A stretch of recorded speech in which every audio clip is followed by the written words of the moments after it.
እንዴት ዋላችሁ የጉዳያችን ተከታታዮች? ዛሬ በጉዳያችን ቪዲዮ የጌታችን መድኃኒታችን የኢየሱስ ክርስቶስ ልደት ከኢትዮጵያ ኦርቶዶክስ ተዋሕዶ ቤተክርስቲያን እና በአውሮፓውያን አከባበር መካከል ለምን ልዩነት ተፈጠረ የሚለውን ቀለል ባለ አማርኛ ለማቅረብ እሞክራለሁ።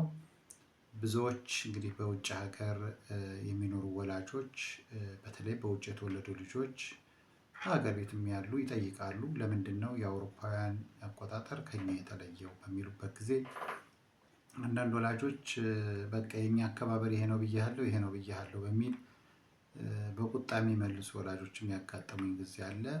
ስለ ጉዳዩ በሚገባ ከማስረዳት ይልቅ በቃ የኛ አከባበር ይሄ ነው በሚል ይነግሯቸዋል። ልጆች አንዳንድ ጊዜ ግራ ይጋባሉ። እርግጥ አሁን ልጆች በተለያየ መንገድ መረጃዎች የሚያገኙበትን መንገድ ቴክኖሎጂ የፈጠረላቸው ቢሆንም ነገር ግን ጥያቄው አሁንም እንዳለ ነው።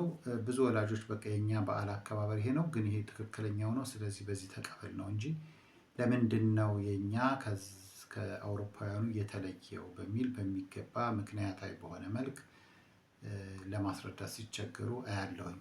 ስለዚህ ይቺ አጭር ቪዲዮ ምናልባት ለዚህ ምላሽ ትሰጥ ይሆናል። ብዙ ባልተወሳሰበ መልክ ምላሹን ለማቅረብ ሞክራለሁ። በተለያዩ መገናኛ ብዙሃንም ይነገራል፣ ግን እንደው ሊገባ በሚችል አይነት ደረጃ ማቅረቡ አስፈላጊ ነው በሚል እኔም እንደገና እደግመዋለሁ ማለት ነው። እንግዲህ የጌታችን የመድኃኒታችን ኢየሱስ ክርስቶስ ልደት በእኛ በታኅሳስ 29 ይከበራል። በአውሮፓውያን ደግሞ ጃንዋሪ 7 ማለት ነው።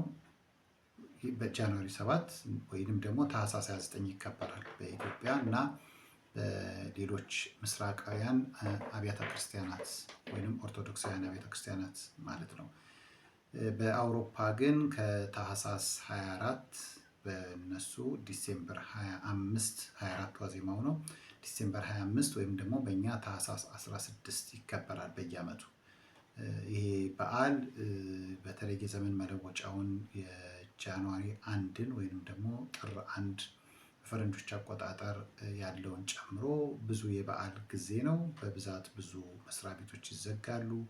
ቤተሰብ ከቤተሰብ የሚገናኝበት ትልቅ በዓል ነው። በአውሮፓም፣ በአሜሪካም፣ በላቲን አሜሪካም በበርካታ የዓለማችን ክፍሎች። ነገር ግን ይሄ የበዓል ልዩነት ለምን ተለያየ የሚለውን ለመመለስ በአጭሩ ወደ ክርስትናን ወደኋላ መነሳት ያስፈልጋል። በአጭር ለማቅረብ እንግዲህ ጌታችን መድኃኒታችን ኢየሱስ ክርስቶስ በ1 ዓመተ ምህረት ተወለደ። በ30 ዘመኑ ተጠመቀ። በ33 ዓመተ ምህረት ተሰቀለ። ከሙታን ተለይቶ ተነሳ፣ አረገ። በዓመቱ በ34 ዓመተ ምህረት በሐዋርያት ሥራ ምዕራፍ 8 ላይ እንደምናገኘው ኢትዮጵያዊ ጃንደረባ ወደ ኢየሩሳሌም ሄዶ ተጠመቀ። ቀድሞም እግዚአብሔር ታውቅ የነበረች አምልኮተ እግዚአብሔር የነበራት ሀገር ኢትዮጵያ ክርስትናን በፊልጶስ አማካይነት ተጠምቃ እንደገና ክርስትናን የተቀበለችበት ጊዜ ነው ማለት ነው። ስለዚህ ይህ በ34 ዓመተ ምህረት ነው። በኢትዮጵያ ግን ክርስትና ብሔራዊ ሃይማኖት ሆኖ የታወጀው በ4ኛው ክፍለ ዘመን ላይ ነው። ስለዚህ ከዛን ጊዜ በኋላ እስከ 4ኛው ክፍለ ዘመን ድረስ በዓለም ላይ ክርስትና በብዙ በተለይ በሮማውያን ነገስታት ይሳደድ የነበረበት ጊዜ ነው። በሰማዕትነት ዘመን ነበር። ብዙ ክርስቲያኖች ሰማዕትነት ተቀብለዋል። አብያተ ክርስቲያናት በመላው ዓለም በሚገባ ይከፈቱና የአገልግሎት ይሰጡ የነበረበት ጊዜ አልነበረም። እስከ ንጉስ ቆስጠንጢኖስ እስከ 4ኛው ክፍለ ዘመን እስከ ንጉስ ቆስጠንጢኖስ ወይንም የንግስት እሌኒ ልጅ ቆስጠንጢኖስ እስከሚነግስ ድረስ። በኋላ ቆስጠንጢኖስ በነገሰ ጊዜ አብያተ ጣዖታት ይዘጉ፣ አብያተ ክርስቲያናት ይከፈቱ ተብሎ አዋጅ ታወጀ። ክርስትና በመላው ዓለም እንደገና እያበበ እየተስፋፋ የመጣበት ጊዜ ነው። ስለዚህ በ4ኛው ክፍለ ዘመን ጀምሮ ነው በደንብ የጌታችን መድኃኒታችን ኢየሱስ ክርስቶስ ልደት መከበር የጀመረው። በዚያን ጊዜ ሲከበር ግን ያው በትክክለኛው በታኅሳስ 29 ነው ይከበር የነበረው ማለት ነው። ታኅሳስ 29 ወይንም ደግሞ በፈረንጆቹ ጃንዋሪ 7 ወይንም ጥር 7 በእነሱ፣ በእኛ ታኅሳስ 29 ልደቱ ይከበር ነበረ። በዚህ እየተከበረ ከቆየ በኋላ እንግዲህ በዚሁ ክፍለ ዘመን በተለይ ከ320 በኋላ የሮም ነገስታት በወቅቱ ከነበሩ ሊቀ ጳጳስ ከዲብሮስ ጋር ተመካክረው በወቅቱ የነበረውን የጣዖት አምልኮን ከሰዎች አእምሮ በሚያወጣ መልክ ቀኑን ወደዚህ ብንቀይረው የሚል ሀሳብ መጣ። ይህ የጣዖት አምልኮ የሚባለው ምንድን ነው? እንግዲህ አውሮፓ ለረጅም ጊዜ በጣዖት አምልኮት የነበረበት ዘመን ነበር። በተለይ ይሄ የፀሐይ አምላክ ይባል የነበረው ሳተርን የሚባለው የፀሐይ አምላክ በአውሮፓ የነገሰበትና ትልቁ በዓል የእሱ ብቻ ሳይሆን የብዙ አማልክትም በዓላቸው ይከበር የነበረው በዲሴምበር 25 ወይም ደግሞ ታህሳስ 16 ቀን በእኛ ቀን ነበረ በአውሮፓ ይከበር የነበረው። እንግዲህ አውሮፓ የተለያዩ አምልኮቶች ነበሩ በዛን ጊዜ። ክርስትናም ገና እየተንቀሳቀሰ እየተስፋፋ የነበረበት ነው እንጂ የጣዖት አምልኮት የባዕድ አምልኮ በዛው መጠን የተስፋፋበት ዘመን ነበረ። ከነዚህ የባዕድ አምልኮዎች ውስጥ እንግዲህ የሳተርን የሚባለው በተለይ የፀሐይ አምላክ የሚባለው የነገሰበት ዘመን ነበርና በዛን ጊዜ ይህንን የታህሳስ 25 በተለያየ በብልጭልጭ ነገሮች በሚያብረቀርቁ ነገሮች የሳተርንን ወይም የፀሐይ አምላክ የሚባለውን የጣዖት የሚከበርበት ቀን ሮማውያን በተለይ ክርስትናን ከተቀበሉ በኋላ በዚህ የጣዖትን የሚገዳደር የበዓል ማምጣት ነበረባቸው። በዚህ ምክንያት ጌታችን መድኃኒታችን ኢየሱስ ክርስቶስ የተወለደበትን ታህሳስ 29ን ወደዚህኛው ቀን ማለትም ወደ ታህሳስ 16 ወይንም ደግሞ በፈረንጆቹ ዲሴምበር 25 ቀን ብናመጣው ከሰው አእምሮ ላይ ይህንን የጣዖት አምልኮ ልናወጣው እንችላለን በሚል በውሳኔና በአዋጅ ነው ቀኑ የተቀየረው። እስከ አራተኛው ክፍለ ዘመን ድረስ ይከበር የነበረው በትክክሉ በታህሳስ 29 ነበር። ስለዚህ ይሄ አዋጅ ከወጣ በኋላ የምስራቅ አብያተ ክርስቲያናት የኢትዮጵያ ኦርቶዶክስ ተዋሕዶ ቤተክርስቲያንን ጨምሮ ኦርቶዶክሳውያን አብያተ ክርስቲያናት አልተቀበሉም። የቀኑን መቀየር ቀኑ በነበረበት በልደቱ መከበር አለበት ብለው ለዚያ ውሳኔያቸው ጸኑ። ስለዚህ በዓሉ በአዋጅ ስለተቀየረ ነው እንጂ የክርስቶስ ልደት ታህሳስ 29 ቀን ትክክል መሆኑን ዓለም ያውቀዋል። ይህንን በደንብ አድርጎ ማስገንዘብ ያስፈልጋል።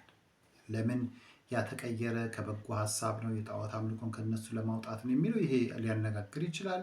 ከበጎ ነገር የተደረገ ነው ብሎ ነገሮችን ማንሳት ይቻላል። ነገር ግን ከዚህ ጋር በተያያዘ ልደትን በአዋጅ መቀየር፣ ለምሳሌ አንድ ሰው የግለሰብ ልደቱን በአዋጅ ሊቀይር አይችልም። ከዚህ አንጻር ደግሞ የሚታይበት የራሱ መንገድ ይኖራል። ነገር ግን የበዓሉ ታሪካዊ አመጣጥ ታሪካዊ ዳራውን ስንመለከት ባጭሩ መያዝ የሚገባን እስከ አራተኛው ክፍለ ዘመን ድረስ ዓለም በሙሉ ያከብር የነበረው በታህሳስ 29 ዓመት ነው። ከዛ በኋላ ግን በዚሁ በሊብሮስ አማካይነት በዓሉ ወደ ዲሴምበር 25 ወይም ታህሳስ 16 የጣዖት አምልኮ ቀኑ እየነገሰ ስለመጣ ያንን ከሰዎች አእምሮ ለማውጣት ሲባል የክርስቶስ ልደት ወደዚህ እንቀይረው ተብሎ በአዋጅ የተቀየረ ነው። ይሄ ዋናው ጉዳይ ነው። ስለዚህ ለልጆቻችንም ስንነግር የተቀየረው በሮማውያን ነው እንጂ የክርስቶስ ልደት ታህሳስ 29 ነው። በዚህ መሰረት አሁን የክርስቶስ ልደት በኢትዮጵያን ጨምሮ ግብፅን፣ ሶሪያን፣ የህንድ ኦርቶዶክስን፣ የራሻ ኦርቶዶክስ፣ የሰርቢያን ወደ 15 የሚጠጉ አገራት በዚህ በታህሳስ 29 ቀን ነው የሚያከብሩት ትክክለኛው ቀን ስለሆነ። ይሄ ልደት ቀን ደግሞ መጽሐፍ ቅዱሳዊ መሰረት ያለው ነው። በሉቃስ ወንጌል ምዕራፍ 1 ቁጥር 26 ላይ መጽሐፍ ቅዱስ እንደሚያስተምረን መልአኩ ቅዱስ ገብርኤልም ይላል በስድስተኛው ወር ነው የሚለው። በስድስተኛው ወር መልአኩ ቅዱስ ገብርኤል ናዝሬት ወደምትባል ገሊላ ወደምትባል ከተማ መጣ፣ ወደ ናዝሬት ገሊላ መጣ ይላል። መጥቶ ለእመቤታችን ለቅድስት ድንግል ማርያም ያበሰረበት ቀንን በስድስተኛው ወር ብሎ ይነሳል። ይሄ በስድስተኛ ያለው ምንድን ነው ብለን ከላይ ወደ አንድ መስመር ወደ ቁጥር 25 ላይ ስንሄድ ኤልሳቤጥ የመጥምቀ መለኮት የዮሐንስ እናት ለአምስት ወራት ያህል ራሷን ሸሽጋ ነበረ ይላል። ስለዚህ ዮሐንስ በ6 ወር ከጌታችን ይቀድም ነበረ። በስድስተኛው ወር ማለት እና የጌታችንን ብስራት ወይም መወለድ ቅዱስ ገብርኤል የነገረበት ቀን በቤተክርስቲያናችን መጋቢት 29 ቀን ነው። ስለዚህ ይሄ የጌታችን የጽንሰቱ ቀን ነው። ከመጋቢት 29 ጀምረን እስከ ታኅሳስ 29 ስንቆጥር 9 ወር ከ5 ቀን ይመጣል። ስለዚህ ጌታችን በእመቤታችን ማኅፀን የቆየበት 9 ወር ከ5 ቀናት ነበረ። ስለዚህ ይሄ ከ29 ጀምሮ ስንቆጥር በትክክለኛ ቀኑ ነው የሚመጣው ማለት ነው። ስለዚህ ዮሐንስ 6 ወር ይቀድማል። 6 ወር የቀደመበትን ደግሞ ቆጥር ጀምረ ደግሞ ብስራት ደግሞ ጌታችን ከተጸነሰበት ከእመቤታችን ቅዱስ ገብርኤል ካበሰረበት ጊዜ ስንቆጥር ይሄው ቀን በትክክል ይመጣል። ስለዚህ በአጭሩ የልደት በዓል ትክክለኛው ቀን 29 ነው፣ ጃንዋሪ 7 ነው። ነገር ግን የጣዖት አምልኮ ገኖ ስለነበረ አውሮፓውያን በተለይ በሊብሮ አማካይነት የሮም ካቶሊክ ቤተክርስቲያን ሮማውያን ወደ ዲሴምበር 25 እንዲቀየር ያደረጉት። እስካሁን ድረስ ዓለም ያንን እያከበረው ነው ያለው። ስለዚህ በአጭሩ ይሄንን ለልጆቻችን መንገር ይገባናል። ይህንን በትክክል ልንይዘው የሚገባ ነው ማለት ነው እና አሁን የምስራቃዊ ቤተክርስቲያናትም ኦርቶዶክሳውያንም በሙሉ የሚያከብሩት በጃንዋሪ 7 ወይም በእኛ ታኅሳስ 29 ቀን ነው። ልደት እንግዲህ በአዋጅ አይቀየርም። በተለይ ጊዜ በቤተክርስቲያናችንም ጊዜ ከፍጥረታት ውስጥ አንዱ ነው። ፍጡር ነው፣ ራሱ የተፈጠረ ነው። ያ የፈጠረው ባስቀመጠበት ጊዜ ነው የምንሄደው እንጂ የተፈጠረን ነገር ልንቀጥልበት ልንቀንስበት አንችልም። ለምሳሌ አንድ ሰው በጆሮ ላይ ቀጥሎ ወይ አርዝሞ በራሱ ላይ አንድ ነገር ሌላ አካል መፍጠር እንደማይችለው ሁሉ ጊዜም ራሱ ፍጡር ስለሆነ በተፈጠረው ነገር ላይ የምንጨምረው የምንቀንሰው ነገር የለም። በተለይ ልደቱ ታኅሳስ 29 የመጣበትን ሚስጥር የሚያውቀው እርሱ እስከሆነ ድረስ ሰው በአንድ ጊዜ በአዋጅ የሚቀይረው ጉዳይ ስላልሆነ አይቀየርም። እንደው አንዳንድ ጊዜ አንዳንድ ትልልቅ ሰዎችም እንደው በዓለማዊም ትምህርት ምሁራን የሆኑም እንደው ይህንን ነገር እኮ ተስማምቶ ለምን ወደ አንድ አያመጡትም? እንደው ዝም ብሎ የሰው ልጅ መጣላት አለመስማማት ክፋታችን ነው እንጂ ሁሉም ሰው ወደዚህ ጋር እኮ ቢያከብረው ብለው የሚናገሩ አሉ። ነገር ግን ትክክለኛ ልደት ይሄ መሆኑን እንደውም የሮማው የቀደሙ ከዚህ በፊት የነበሩት ፓፓም ራሳቸው በጻፉት መጽሐፍም ላይ ትክክለኛው ታኅሳስ 29 መሆኑን በሮማውያን ያ ስህተት መደረጉን ሁሉ በመጽሐፋቸው ጠቅሰውታል። ትክክለኛው ቀን አቆጣጠር በኢትዮጵያ የሚከበረው የታኅሳስ 29 መሆኑን አበክረው ተናግረዋል እና ይሄ ዝም ብሎ በዘፈቀደ የተደረገ ማለት በዘፈቀደ ኢትዮጵያ ወይም ደግሞ እነኚህ አብያተ ክርስቲያናት ምስራቃውያን በግድና በልህ በመግባት የቀየሩት ወይም ደግሞ ያልተስማሙበት አለመሆኑን ማየት ይገባል ማለት ነው። ይህንን ለማሳሰብ ነው እንግዲህ የልደት ልዩነቱ ዋናው ታሪካዊ አመጣጡ ይሄ መሆኑን ይህንንም ለልጆቻችን መንገር እንደሚገባን ለማበከር ነው። የዘመን አቆጣጠሮችን በተመለከተ እንግዲህ በጊዜው ጊዜ በደንብ በስፋት የምንመጣበት ይሆናል። ለምን ጃንዋሪ 1 አዲስ ዓመት ሆነ፣ መስከረም 1 ደግሞ የኢትዮጵያውያን አዲስ ዓመት ለምን ሆነ የሚለውን በሌላ ጊዜ እመለስበታለሁ። ይህ ግን ከወቅታዊ አንጻር እንደው ለልጆቻችን የምናስተምራቸው ነገር የምናጣ ወይም ደግሞ ነግሬሻለሁ የኛ ትክክለኛው ይሄ ነው እንግዲህ አትጠይቂኝ አጨቅጭቅኝ የሚሉ ምላሾችን ከአንዳንድ ወላጆች ስለሰማሁና ልጆችም ደግሞ ይህንንም ነው የነገሩን። እንዴት ነው የሚከበረው ለምን እንደዚህ ሆነ ብለው ስለሚጠይቁ ነው ይህንን ቪዲዮ በአጭር ለማቅረብ የሞከርኩት። ጉዳያችን ይጠቅማል ካላችሁ ሰብስክራይብ ማድረግ አትርሱ። ለሌሎች ይህንኑ ሀሳብ ይህንኑ ጉዳይ አስረዷቸው። ወላጆች የመንገር የማስረዳት ግዴታ ስላለብን ማለት ነው። ለዛሬ ያቀረብኩላችሁ አጭር ቪዲዮ ይህን ይመስላል። በሰላም ቆዩ።